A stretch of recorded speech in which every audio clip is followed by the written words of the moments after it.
জাপানের একটি অসাধারণ জীবন দর্শনের নাম কাইজেন।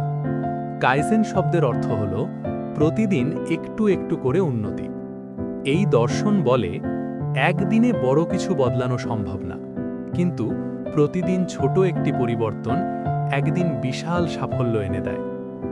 জাপানের মানুষ বিশ্বাস করে, আজ তুমি যদি গতকালের চেয়ে মাত্র 1% উন্নত হও, তাহলেই তুমি সঠিক পথে এগোচ্ছ। এই কাইজেন পদ্ধতি ব্যবহার করেই টয়োটা, হন্ডা, সোনি এর মতো কোম্পানি বিশ্বসেরা হয়েছে। কাইজেন শুধু অফিস বা ফ্যাক্টরির জন্য নয়, এটা পড়াশোনা, স্বাস্থ্য, কাজ, এমনকি জীবনের প্রতিটি ক্ষেত্রেই প্রযোজ্য। আজ একটু ভালো অভ্যাস, আজ একটু বেশি চেষ্টা, এই ছোট পরিবর্তনগুলোই আগামী দিনের বড় সাফল্য তৈরি করে। মনে রেখো, বড় সাফল্যের শুরু হয় ছোট উন্নতি থেকে। এটাই কাইজেন।